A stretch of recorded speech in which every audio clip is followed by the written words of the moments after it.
warahmatullahi wabarakatuh. Yang terhormat Bapak Febra Robianto SE MSI AKT selaku dosen pengampu manajemen pengantar. Di sini saya Marcella Thalia dengan NIM 20 20 12 13 4 dari kelas akuntansi C akan mempresentasikan hasil tugas saya, yaitu mengenai fungsi staffing. Definisi staffing. Staffing adalah usaha untuk mengisi dan memenuhi kebutuhan tenaga kerja manusia dalam suatu organisasi. Fungsi staffing. Fungsi staffing itu sendiri dalam manajemen adalah suatu proses pengelolaan struktur organisasi melalui tahap seleksi, penilaian, dan pengembangan sumber daya manusia yang tepat dan efektif untuk mengisi jabatan.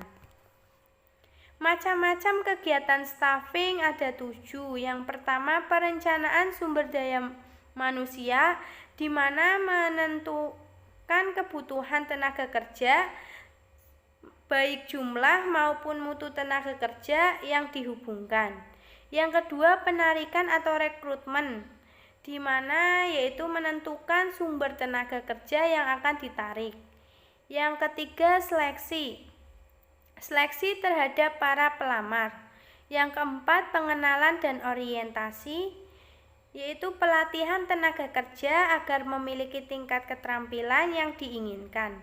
Yang kelima, pemberian balas jasa dan penghargaan, di mana memberikan balas jasa yang layak kepada tenaga kerja.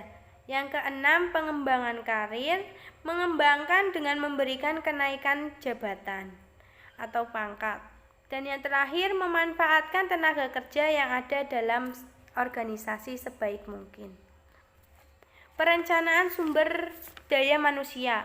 Terdapat 4 langkah pokok perencanaan sumber daya manusia. Yang pertama, untuk kebutuhan masa depan. Yang kedua, untuk keseimbangan masa depan. Yang ketiga, untuk pengadaan, seleksi, dan pemberhentian. Dan yang keempat, untuk pengembangan. Untuk menyelesaikan langkah-langkah tersebut, terdapat 2 faktor yang perlu dipertimbangkan. Yang pertama, rencana strategi dasar organisasi beserta tujuan serta taktik untuk membuat. Yang kedua, perubahan lingkungan. Macam jenis kebutuhan tenaga kerja dalam organisasi. Ada staf dan operasional. Cara menentukan jumlah kebutuhan tenaga kerja, staf maupun operasional dengan meneliti kebutuhan melalui analisa organisasi. Jabatan yang masih kosong akan menunjukkan jumlah jabatan yang dibutuhkan. Kebutuhan akan mutu tenaga kerja staf ditentukan dengan spesifikasi jabatan dengan persyaratan yang harus dipenuhi oleh pejabat. Dengan syarat jabatan dapat mencerminkan kebutuhan akan mutu tenaga kerja tersebut. Kebutuhan tenaga kerja operasional ditentukan dengan menganalisa volume kerja dibandingkan dengan kemampuan kerja setiap tenaga kerja. Penarikan atau rekrutmen. Salah satu bagian yang penting dalam proses rekrutmen adalah pengembangan suatu pernyataan tertulis mengenai isi dan lokasi pada bagian organisasi dari setiap pekerjaan. Sumber tenaga kerja. Sumber tenaga kerja terdapat 2 macam, yaitu sumber dari dalam dan sumber dari luar. Sumber dari dalam yang pertama, pengangkatan atau promosi, pemindahan atau transfer, penataran atau upgrading, dan taman atau sanak famili karyawan sendiri. Sumber dari luar, yang pertama pasang iklan, menghubungi lembaga pendidikan, mengambil dari perusahaan atau organisasi lain, menghubungi kantor tenaga kerja, menghubungi serikat buruh, dan yang terakhir sumber-sumber lain. Seleksi. Teknik seleksi terdapat 2 metode untuk menyaring calon pelamar. Yang pertama, metode gawang berantai, di mana calon pegawai diseleksi secara bertahap. Calon yang diterima adalah calon yang lulus dari setiap tahap seleksi. Yang kedua, metode kompensatori. Calon pegawai diuji sekaligus tanpa ada pertahapan. Dan calon yang diterima adalah calon yang telah lulus dari seleksi. Proses seleksi secara umum, pertama pengisian formulir, kedua tes psikologi, ada tes IQ, kecakapan, kejuruan, dan kepribadian. Yang ketiga wawancara, yang keempat referensi, pengenalan dan orientasi. Setelah diseleksi, karyawan ditempatkan pada suatu pekerjaan dan diperkenalkan dengan organisasi melalui berbagai bentuk organisasi. Masa orientasi adalah waktu yang dipergunakan untuk memberikan orientasi atau perkenalan pegawai baru kepada pimpinannya dan teman-teman kerjanya.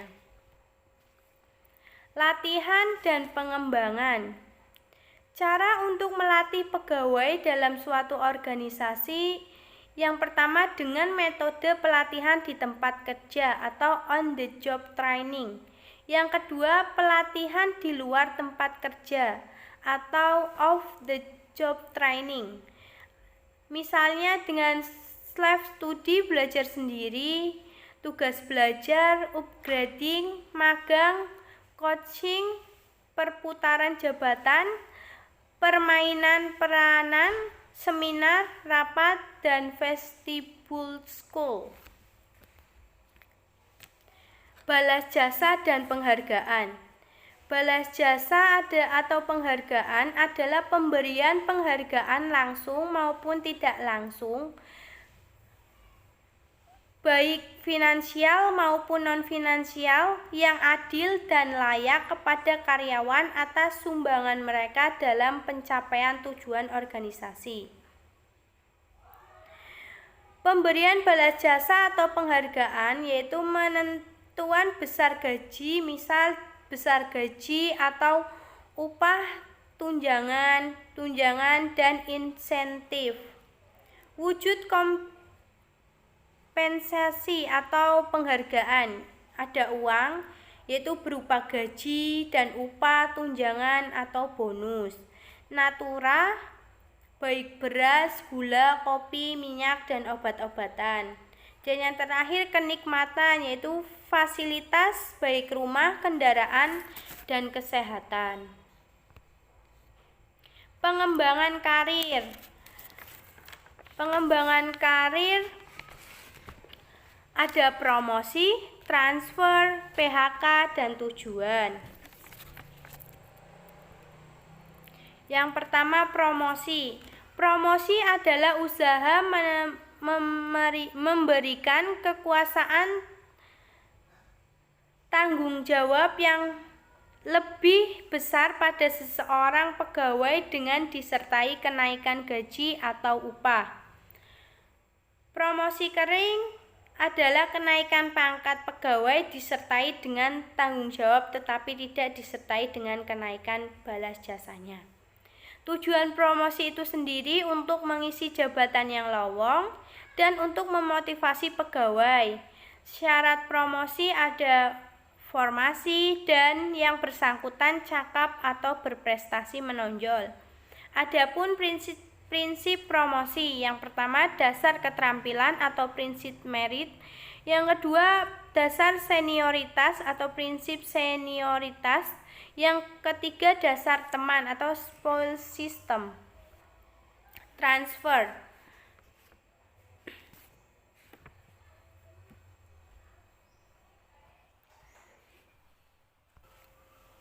Transfer. Tujuan transfer yaitu untuk mendapatkan keputusan dan prestasi kerja karyawan setinggi mungkin.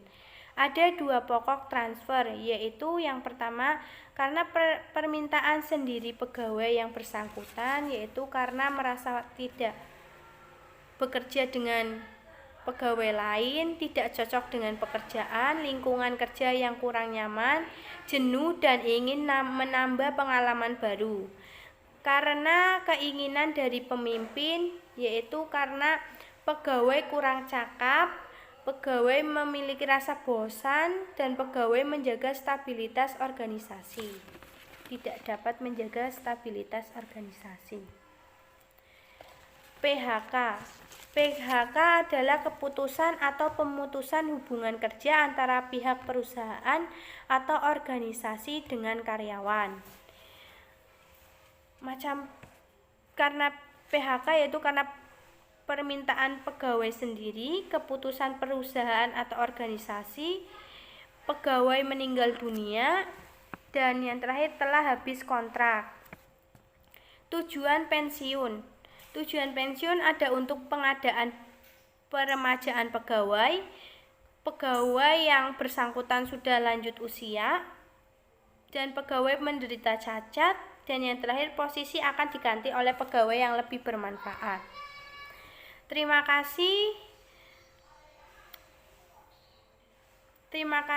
dan sekian. Jika ada salah kata saya minta maaf. Wassalamualaikum warahmatullahi wabarakatuh.